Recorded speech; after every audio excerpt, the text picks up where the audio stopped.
Good morning, everyone, and welcome to day 2 of the Left Dialogue. Today we just have 2 sessions. I'll be sharing the first one, which we have 2 inputs. First, Natalya, and then we'll take Mazibuko's input from yesterday. Okay, so we're going to start then with Natalya. Natalya, you have 15 minutes, and then I'll hand over to you. Because Natalya submitted a paper. Natalya, have you submitted a paper? No, Natalya hasn't submitted a paper because Mazibuko Jara stole my paper, as I said yesterday. And so I'm just going to do a very, very short talk with more raising some specific questions and concrete proposals. So it's very short. There's no, you don't need to read it. It's not dense or complicated in any way. So I hope that that's okay for the group, because I don't think there's any point in repeating Jara's very articulate paper. So this is sort of trying to build from that. So can I start? Yeah. Yeah, so I mean, I've called my talk from an Angela Davis quote, "Freedom is a constant struggle." And the idea really is that we never finish, you know, this is an ongoing thing. And looking at some of the questions that Jara raised about strategy, form and program, I think all the papers from before, people, I think we're generally in agreement and clear about the analysis, and I think we're very good at that, of the situation, both locally and internationally, that their crisis all over. The only point that I'd like to add to that is that I think that the youth in general in South Africa and in many countries across the world are very much become aware that capitalism is the problem. I mean, it may sound very self-evident to us, but they are beginning to understand that it's at the roots of the pandemic, structural racism, destroying the earth, the looting of the global south and colonialism, their access to healthcare. What's not clear, and I think this is our task, is how do we get to the transformed society? So my talk is really, well, it's not a talk, it's it's one proposal, 3 immediate actions for discussion, and 2 issues for debate. So I would propose, and I'm starting with the proposal and I'll come back to it at the end, that this gathering does what Jara called for, and that we actually do it from this meeting and we begin a left or socialist network, as opposed to a movement organization of any other kind of organization. And then the challenge that we will have is what happens for those of us who are not in an organization. And I mean, I started a group some years back called the Future of the Left Discussion Group, which stopped because of my health and also lack of resources. Do we revive that group or do we use this group? And so I would really say that we'll begin, you know, that we should begin to look at that. And that's the proposal that I have, is that we do it now. And then in terms of immediate actions, I'd like to announce that I have started a reading group on John Bellamy Foster's book, Return to Nature. I would like to welcome all of you to join that group for discussion, because it is a broader discussion of Marxism in the current day. And so please just let me know if you want to join it or you know people who might want to join it.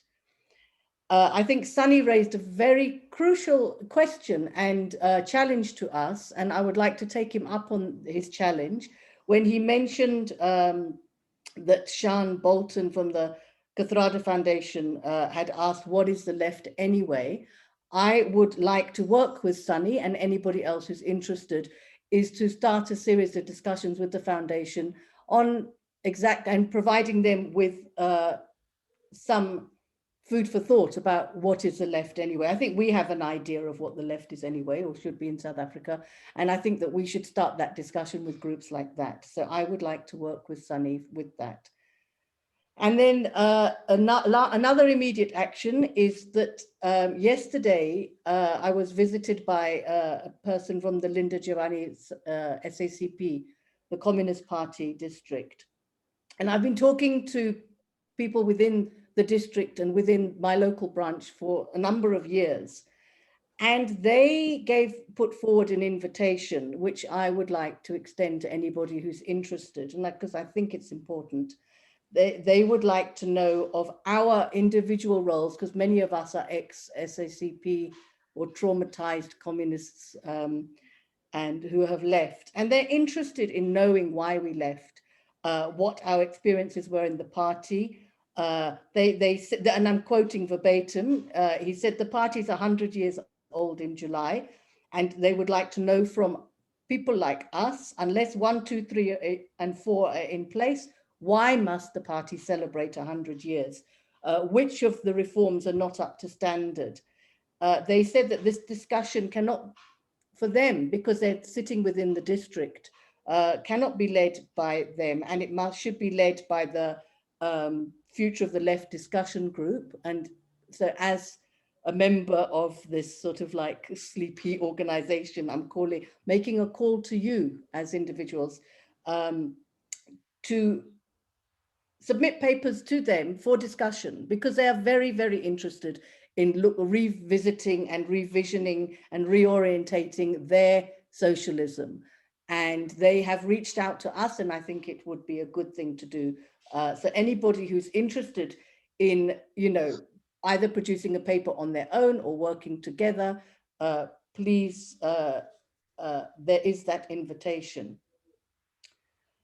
And so those are immediate actions. And I was also reminded for more, this is just another challenge that I'm putting out. Richard Levins, I saw a talk with Richard Levins, a Marxist and a scientist, a couple of weeks ago. And he mentioned that the workers in Puerto Rico would have one of them read political works as they were on the factory floor. They were making tobacco, making cigars.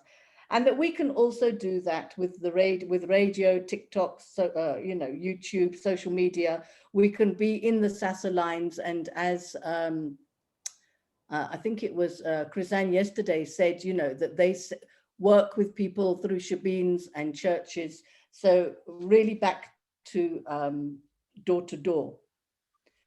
So that's my proposal and actions. And then for debate, I'd just like to raise 2 issues so that we can perhaps debate it. And one of them is around a long-term issue, and that's the issue of reform, which I tried to raise yesterday. So, we've had reforms like the end of slavery, which a lot of American leftists are saying, well, the end of slavery ended, but mass incarceration of Black people continued. Michael Collins fought for a small freedom in Ireland, so the division of Ireland, which 100 years later is still, a divided island and an oppressed, colonized island. We'd fought for the end of apartheid. And so these issues of reform, and we ended up with reform, I think we understand that reform cannot bring radical change. So the question is, why should we support reforms? And I think one of the answers is it may bring a moment to breathe easier in, and so do our political work easier. And also reforms that have been won do give us hope. It does not always bring us incrementally better lives, so when it's not, I don't think it's always an inch towards a better life. And I think we need to think a little bit deeper about which reforms are worth fighting for. Most definitely, I think health. We can have within a capitalist or social democratic society, we can have universal healthcare that's accessible to all. We can have free education. Environmental issues, I think reforms are important, one bill at a time or one fight at a time, and defending the democratic spaces. And I would say that these by implication are all anti-austerity And I think it's our job to be explicit about that. And so hence freedom is a constant struggle, which brings my second point for debate, and that is a concrete issue, which I thought was quite interesting about the organization that happened last week or 2 weeks ago around, or the move around defending our democracy. That was a meeting that happened by invitation. I think about 350 people attended, and people were called to defend our democracy. Given the moment that, you know, what will happen if the judiciary, or when the judiciary pushes for the 2-year sentencing of JZ, the issue of Ace Makoshula and JZ's Tea parties. So there's one point of view that says, well, this is just a crisis of the ANC that's deepening. It's multiple bourgeois factions within the ANC fighting. Who cares? Why should we get involved? There's another perspective that this crisis will test our constitution and our actual living democracy. And if, you know, the constitution doesn't prevail, what would that mean for us in the left? So I think the principle of defending the constitution is generally accepted, but where do we place ourselves as individuals in this group of people, which is a diverse group of people, which includes ANC people, it includes South African Communist Party people, it includes anti-communists, it includes fairly liberals, neoliberals, trade unions, and grassroots. It's a really broad organization. So, you know, the question is, because I see that Vishwash wasn't interested in joining this organization, and I'd like to open that up for a debate. You know, is it worth joining, or should we either leave it alone, should we attack it, or should we, you know, join it? And one of my point is that if we had been, as the left, more organized, we should have been leading this, and we should have had a very big voice, and we should have articulated a class analysis and a position on this, which I see Vishwash did at the beginning, and then decided that he was not going to be in it. So I'm really interested to know what kind of, what would be a good position to take. But however, the left were not to be found anywhere in this important, I would argue, place. So I think that the two choices, whether we support it or ignore it, or support it to whatever degree, is important to discuss. My perspective is it does no good to attack people in it and to attack it. So I think that can I share my screen, Janet? I've just got to, so my last, I'd just like to make my last point. Wait, where is it?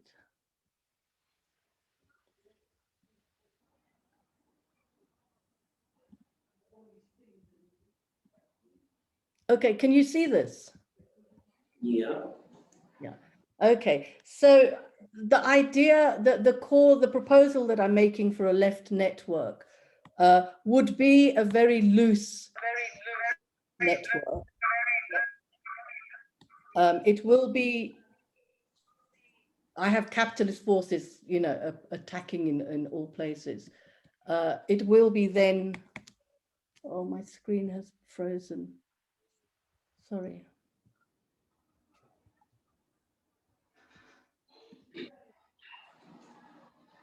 Sorry. And along with the political education, I think that could inform the discussions of the people that are already happening.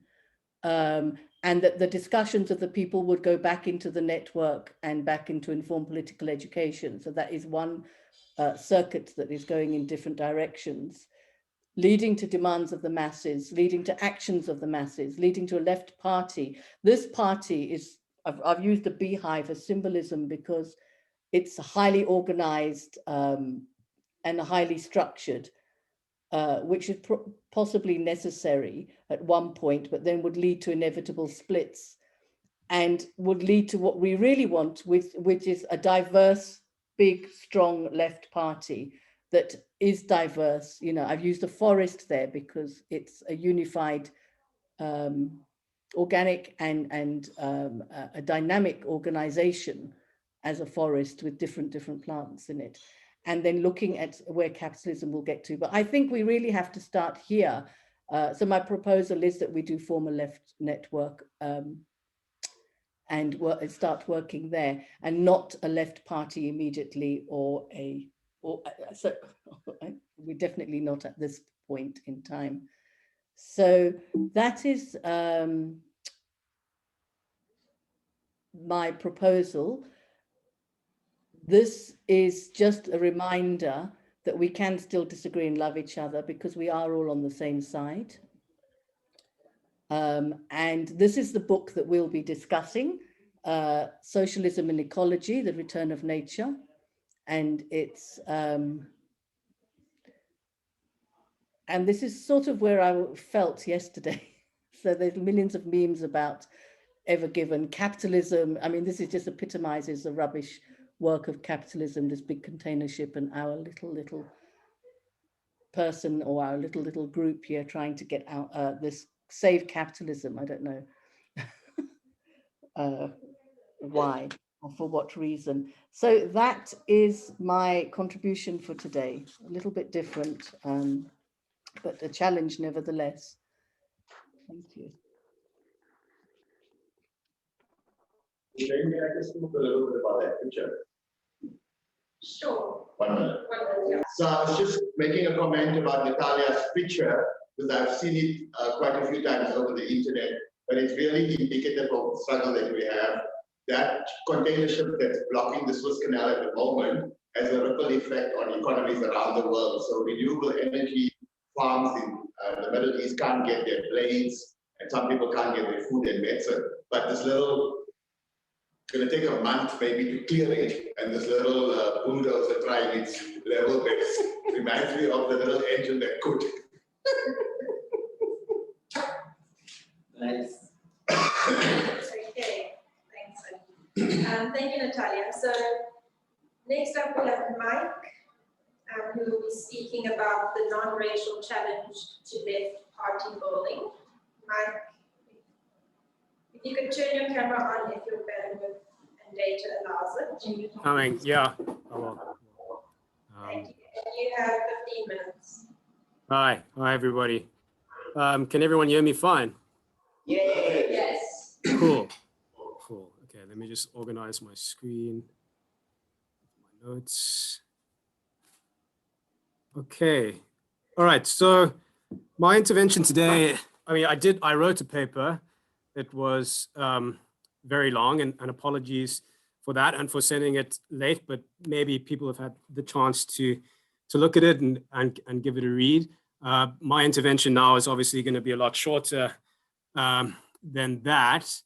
And it is based less on where we should go in terms of building a left network or a party, but rather to discuss what I think should be a value that the left should promote and embody moving forward, and that value is non-racialism. Now, non-racialism owes its origins to the radical anti-colonial and anti-apartheid movements of this country. It's a philosophy that I would say is unique to South Africa's left tradition, but for some reason it has lost its popularity among self-styled radicals of today. So there's a relatively large contingent of our population, and this is particularly among the youth, I would say, that holds non-racialism responsible for the failures of the transition. So confusing non-racialism with liberal colorblindness or rainbowism, the charge is that non-racialism is a philosophy that systematically avoids issues of racial injustice and redistribution.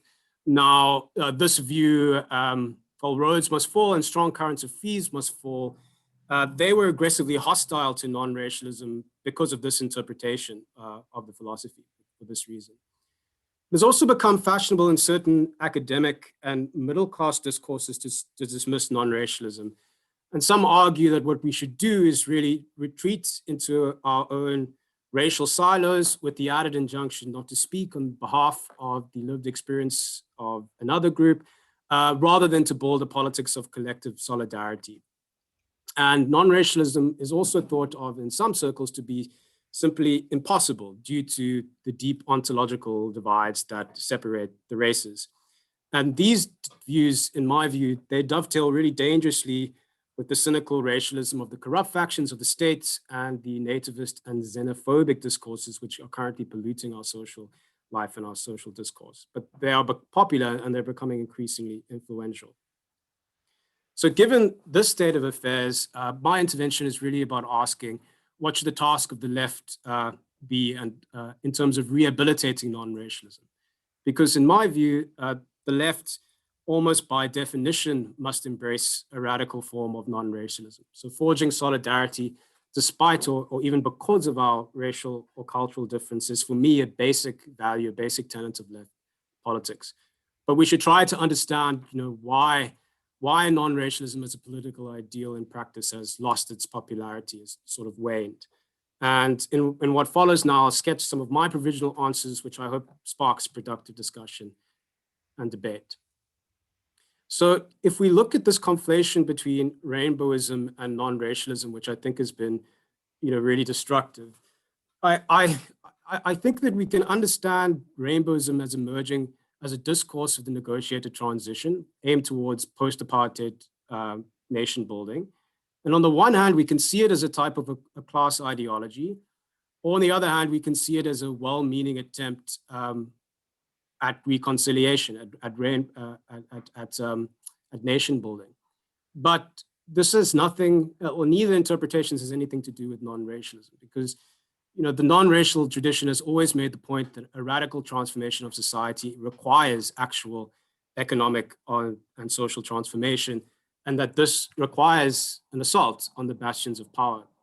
And so this does not necessitate a militant anti-racism, but an anti-capitalism as well. So this conflation between liberalism or non-racialism with liberal rainbowism is an expression, in my view, of the objective weakness of the non-racial left in our politics. It's an evidence of the failure of the left to stamp its values and its politics on our society. So we can briefly return to the beginning of the post-apartheid order and the ANC's so-called neoliberal turn to make sense of our predicament. And I'm not going to restate the familiar narrative of how the ANC moved from the RDP to GEAR. I just want to point out that the South Africa's neoliberal turn involved planned concessions by the white economic establishment to an emergent Black elite, because this was the tolerable form of redistribution for capital. Enrich a select group of Black individuals as a means to pacify more militant demands for social transformation. So in other words, to systematically confuse the ideal of social justice long held by the liberation movement and repackage it in the image of capital. And this sort of started this theory of a sort of a racial trickle-down theory of redress, in which the Black elite's economic advancement would result in the trickle-down of the wealth to the Black working class. Now, this is not to argue that sectors of the Black elite were unsupportive of this program. They were active agents in sealing this compact and have come to play an increasingly decisive role in shaping post-apartheid politics. So while capital may have been responsible for the initial reduction of transformation to racial redress, the emergent Black elite, with the ANC as its vehicle, would eventually push this to extremes not originally planned by business. And we can see this through aggressive Black economic empowerment and affirmative action policies. And this has been sort of successful insofar as the upper classes in South Africa have deracialized to some extent. And so one of the striking features of post-apartheid South Africa is this growth of a Black elite class, which is now liberated to express and enforce politics of their own, while the Black working class remains impoverished and exploited. Today, the ruling party, in my view, rather crudely, is the site of a contest between two political orientations of the Black elite. So on the one hand, you have those committed to neoliberal macroeconomic policy and an expired rainbowism and some forms of race-based redress. And on the other hand, you've got a faction whose overriding interest is really to use whatever levers available, including corruption, criminality, and cynical attacks on the Constitution and our legal institutions to secure rapid accumulation. And this is wrapped up now as a project against white monopoly capital. And it's this latter faction, which, it's not, I think it would be wrong to think of it just as a faction within the ruling party. It spreads over our politics in general, is promoting a Black nationalism as well as a fake anti-imperialism and anti-capitalism. And its formal anti-liberalism and call for radical economic transformation, as we know, really has nothing to do with the desire to transform the state to serve the masses of the people. Now, viewed in this narrative, I think that I try to understand the DA's new curious commitment to non-racialism as a sort of an instinctive class reaction to a perceived threat posed by an emergent Black elite. So fearful of the prospect of economic exclusion and attacks on property, the liberal right and even representatives of the Afrikaner political class have rebranded themselves through a caricatured philosophy of non-racialism. And this is quite telling and rather unsettling that you have, the F.W. de Klerk Foundation and the Steenhuisen and Zil wing of the DA being the most vocal proponents of non-racialism today, rather than the left who created this tradition. So in the situation of weakness, what should be done to revive the ideals and practice of non-racialism? So I proposed a few avenues of action. First is that we need to prioritize economic and social transformation, and importantly, in my view, detach this from the discourse of narrow racial redress. The second is to challenge the post-apartheid racial state. Third is to promote non-racial values in working class and poor communities. The fourth is to more adequately define what a radical non-racialism is and clearly differentiates it from liberal non-racialism, rainbowism, and colorblindness.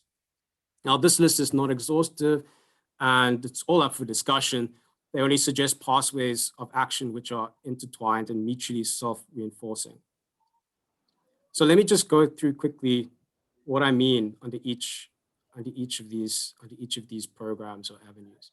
So in terms of social and economic transformation, I think it's important to note that racial categories and identities are not natural or rooted in ahistorical, cultural, or psychological impulses. Racial identities are political identities, and political identities are fluid and they're forged in particular historical circumstances, and they manifest as entitlements. So the persistent racialization of South African society in the present day, in my view, is the product of the failure of the democratic government to realize a radical program of social and economic reform. So in this context, claims to racial status have become an important pathway for the accumulation of the elites, as I discussed earlier, and increasingly elements of the middle and working class as well. And as long as economic opportunities are starved, racialization will persist. The scarcity of opportunities, the starker and more aggressive claims to racial status will be, and the stricter the borders distinguishing racial groups will be policed. So although the student movement briefly resuscitated the political definition of Blackness associated with Biko and the BC movement, one of the most notable trends in recent times is the re-racialization of a Black and African identity. The language of settler, native, visitor, and indigenous has also returned and forms part of our public discourse. And in the working, 5 minutes. Okay, I'll make it. So in the working class and poorer communities, there's this explosion of xenophobia and xenophobic identities. And what is disturbing is that this is being goaded by politicians as well. So the only way to address this, in my view, is to implement this universal program of social and economic transformation. And I believe that we can do this without deploying the category of race to administer redistribution. And this is not to be colorblind or deny that racism continues to have an impact on the distribution of material privilege. Of course, racism needs to be confronted and rooted out. But even so, we cannot reduce the struggle for social transformation for struggle against racism. Now, in terms of challenging the racial state, so I've argued that we need to understand how material incentives and political processes create and reproduce race. But the production of races also requires a state to enforce racial categories and identities. And the state contributes to this through the law and through state-sponsored discourse. So one of the great moral failings, I would say, of the ANC government, post-apartheid ANC government, is the retention of apartheid race categories and the National Party's machinery of racial classification. The left has been ambivalent about this in the past, but I think that now is the time that we explicitly criticize inherited race categories and race classification and openly and vigorously reject the naturalization of identities that it implies. Now, I'm not saying that non-racialism will emerge from symbolic or discursive shifts. It must be embodied the lived experience of people in concrete struggles for social justice. And this is why challenging the post-apartheid racial state must be done in tandem with working to secure fundamental social transformation. Then I think we need to embed ourselves or embed the value of non-racialism in communities. And this touches on what comrades have spoken about earlier, about reaching civic organization, religious institutions, labor unions, media houses, and the arts, digital media as potential vehicles as well. And then let me conclude with this issue of defining non-racialism. So in a recent work, Comrade Vish defined radical non-racialism as an anti-capitalist and anti-white supremacist critique and practice, and as an existential guiding principle to achieve a humanized society and world. So I would only add to this that non-racialism needs to be anti-racialist as well as anti-racist and anti-capitalist. So I argue that non-racialism must be more than about strategic unity between and within racial groups. It is about disentangling the relationship between citizenship and race, which I think has terrorized this country since its inception. And let me end there.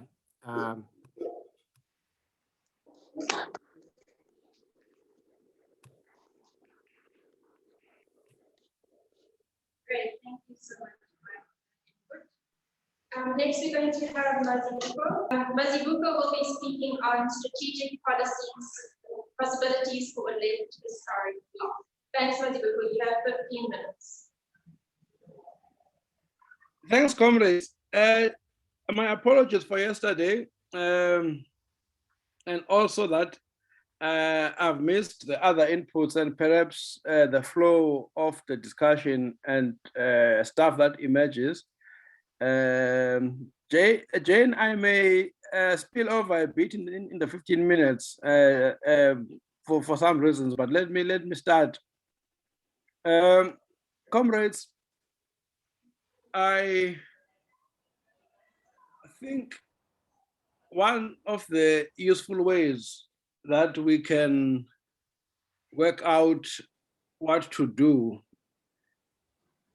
as the left has to conceptualize or think through working out which social forces can take forward what you may even think of as a new historic project, given the old historic project of liberation, which has reached several points of crisis.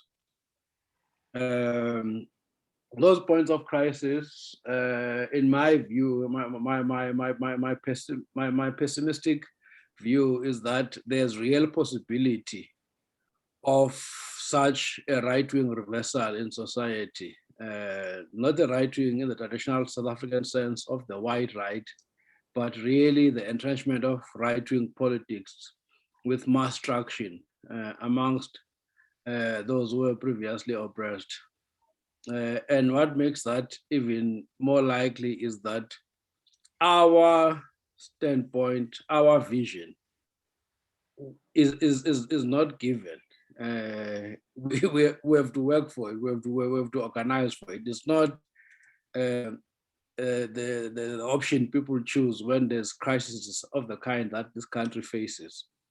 So that's why then I think it's useful to think of the task in terms of a new historic project and the need for working out which social forces can then be at the core of building that new historic project. And then where I got cut off yesterday, I was making these points that this task of working out this new historic bloc is to take into account basically the severe weakening and decimation of the kind of social forces which would be needed, and how poorly organized they are, and how right-wing conservative discourses, realities, ways of doing, ways of living are becoming more strong, are becoming much more entrenched. If you look at religion, if you look at culture, and so on, the way those are used by these forces, and the way that actually they become common sense for what you may refer to as ordinary people. And then in contrast to this emboldened right, you have basically no left web of life or even a political pole of attraction, despite the existence of various left parties that are actually out there on the scene, and even your trade unions. So that there's really no left hegemonic pole in society.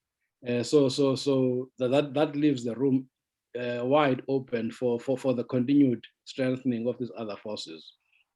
And then the other point I was making yesterday was that despite what I've painted as a gloomy picture, you still have a very interesting dynamic where there's working class restlessness. People are still able to come out in action and dramatize the effects of the crisis we face. This is important because it's more difficult in places like Namibia, Zimbabwe, Mozambique, for popular classes to occupy the public drama space that the broad African working class continues to occupy. But that drama, unlike earlier social movements of the mid-90s to the early 2000s, doesn't even have an anti-globalization politics that, for example, was quite predominant in that period. In other words, it's not informed even by a glimpse of a structural and systemic analysis.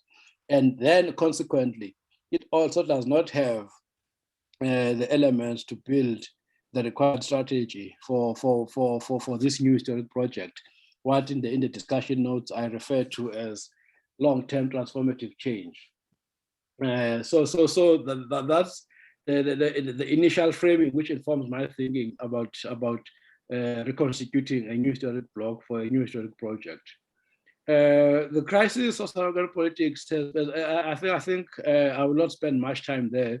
We've spent time in previous discussions and elsewhere. But the one point I want to underline there is that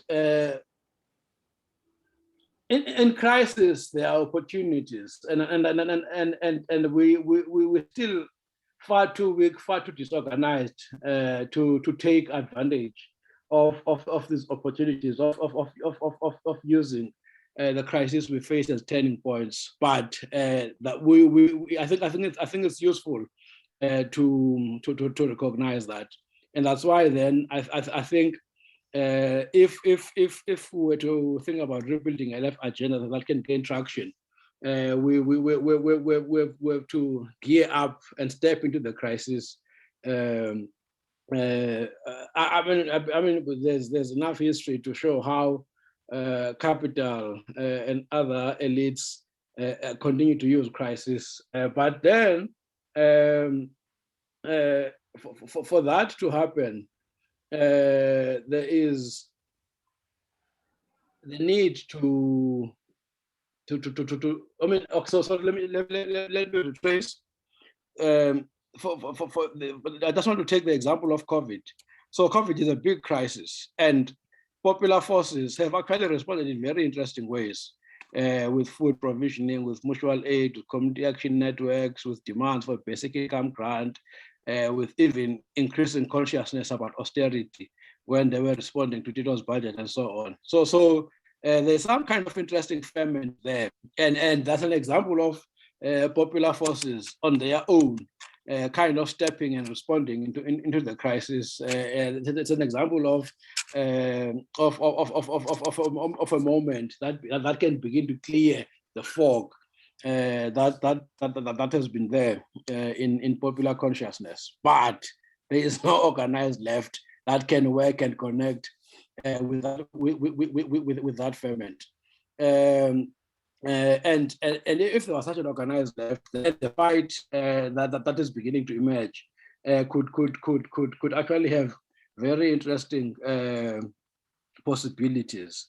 Given that's the case, that's why then I think we need to then have an approach that identifies a number of building blocks to take us to where we need to be, just in terms of moving from the state of being punch drunk, at least to be stable, at least to have feet to stand and begin to walk.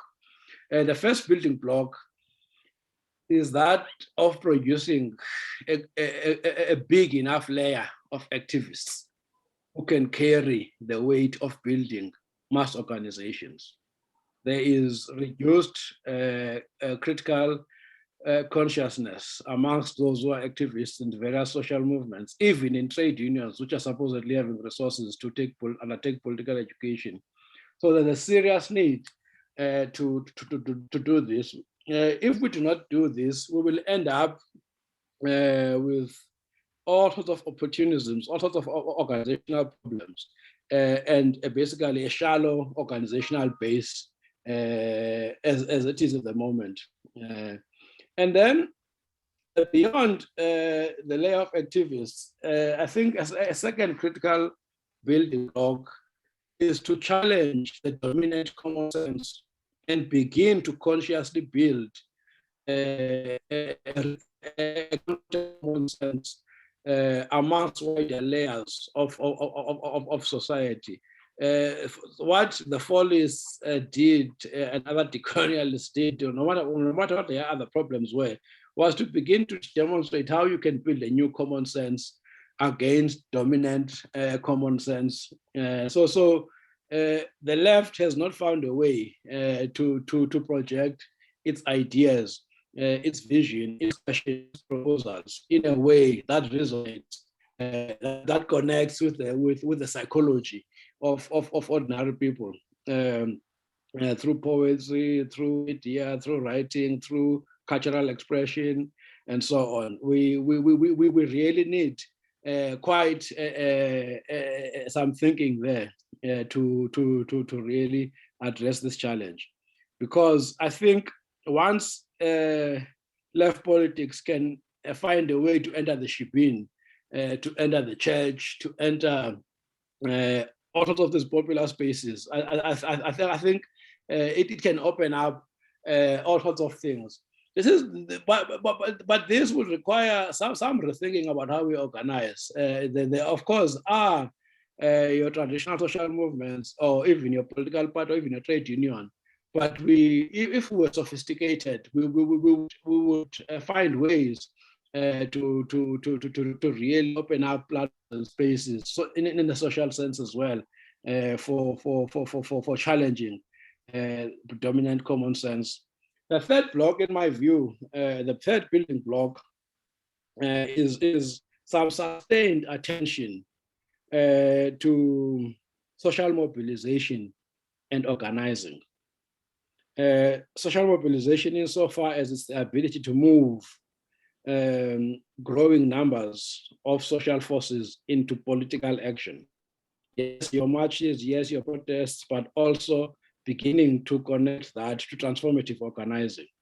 From the UPM occupying the cities in Echini, Grahamstown, to now the UPM being forced by COVID to go back to a neglected task of focusing on the basic question of food, the basic question of building some kind of social fabric in that devastated township context of Grahamstown, but also infusing a radical politics into that kind of process. So for example, the Comrades, I forget where Mazibuko organizes, just to the south of Johannesburg, but they've occupied land on a massive scale, challenging the Gauteng provincial government around the question of housing. But also beginning to organize in a community sense, to say as a community, as a working class community, our needs will be met by our collective organizing.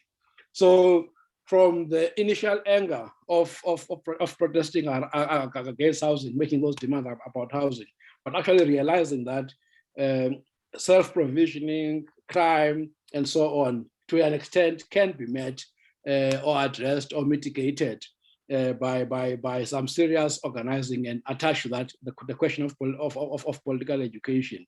So I think this is linked to how we produce this critical layer that can carry that weight. It's not easy. It's not easy. Many of the comrades who are leading in this kind of initiatives are so overstretched, are so vulnerable to all sorts of pressures.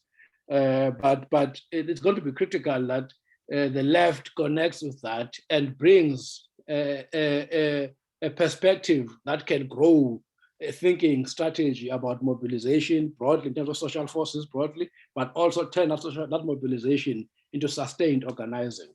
What will be useful for me is some kind of struggles taking place right now, but also working out from that mapping the extent to which those who are doing the organizing work, the mass struggle work, are actually thinking of things in systemic and structural terms, and also the extent to which their struggles are thought of in the short term or in terms of long-term perspectives for radical change. This is connected then to the question of winning reforms in the here and now. That is why the COVID context is very useful, because, for example, if you look at the call for a basic income grant, it had been lost somehow from the earlier campaign that COSATU led, but it has come back now in quite a significant way, and that's why then I think there needs to be some political work done around public goods and the social wage. Municipalities, people are acting, people are trying to organize, people are trying to build some serious attention to this. What is missing is an overall perspective that can think through your oppositional struggles, but also transformative struggles. For example, the notion of people's planning, and even trying to occupy power in particular ways. And of course, then the complex question of elections at the local level. If we organize. So your time is up. I can give you 5 more minutes. Then please wrap it up in 5 minutes. Let's see how it goes. I have a particular anyway. Let's see how it goes. If we're more organized, we would have been in a position to really lead some serious campaign discussion about of the state. I'm not raising the state sense, but in terms of where we are right now, many of our demands require an accountable, functional, progressive, transformative state. When I say transformative, I don't mean in the narrow racial sense, but in terms of real socio-economic transformation. Public health, I think, could be a key platform, therefore, for rebuilding the state. This is important in my view because austerity and generally the forces of neoliberalism are very keen to continue with the decline of the state, and that leaves the popular forces quite vulnerable. If you don't have a functional Cecilia Makiwane hospital, that's the collapse of the Mdantsane township in a real sense, and I think there's some serious attention required there. The last point I will mention under the reforms here now is that of corruption. Look, the Defend Our Democracy campaign, I think, has got its own dynamics. I think it would be unwise to criticize it in particular ways. But if the left were to begin to respond to corruption, I think it would be useful to focus on areas of corruption where the popular forces can intervene. If you've seen what Corruption Watch has done about reporting SGP corruption, reporting corruption in hospitals at a local level. In that way, corruption then to ordinary people is not that kind of thing that's numbing, oh, it's the ANC again being corrupt, or it's the ANC fight again. But to make it real, again, municipalities are going to be key at the target in the struggle against corruption. But then the question I'm raising about all these areas of reforms in the here and now, the way I've phrased them is still very narrow, still very sterile. We need to find a way to make this thinking about of the left on immediate questions to be much more popular, to be the way the EFF was finding the mass line. We need to find the mass line that resonates with popular forces. The other building blocks I will not speak at length on, alternatives from below, but critically, those alternatives from below has to be some thinking about how to overcome capitalist disorganization, because there's structural violence, there's structural disorganization that just makes the building of mobilization, of organizing so much more difficult. It's just so critical. I've implied the point about connecting reforms to the idea of long-term transformative change. How do you work with a Makua, which organizes on struggles against mining in the here and now, and begin to pose the question to Makua such that they can think of their struggle in terms of systemic change in the long term? The climate crisis has been useful to get comrades to think of things in particular ways. The other building blocks, maybe because of time and also because I didn't get to listen to the discussion on the Left Party, I will leave for now, but I can come back to when we discuss. In conclusion, this idea of building, of thinking about a historic bloc and conceptualizing in an activist organizing way a new historic project requires reorganization, a left renewal process. It's going to be difficult. We have to learn lessons from various initiatives. We have to take stock of the various left groupings that exist. We have to work out what is a realistic political process for us to overcome the trauma we suffered in all of those spaces, and to rebuild our confidence, to rebuild our conviction, and even rebuild relationships with various forces on the left who we critique, who we fought with, because we have what we have, as messy as it is, but also very importantly, go beyond our immediate spaces to connect with young people who are looking for political direction, who are radical because of the circumstances, but do not have the opportunity that many of us have had to immerse ourselves in left political thinking and left political organization of the past. So the idea of a left network, as much as I think it's a useful idea, I would not though rush into say, let's decide on it, because I think there's some political discussions we need to have, including mapping various left ideas, various left initiatives, as weak as they are, and also just working out what it would take to patch, to put the thread together, so that what we need it doesn't then break as easily as the DLF did, and also it becomes grounded in a real process of new social forces as well. I will not repeat myself anymore, comrades.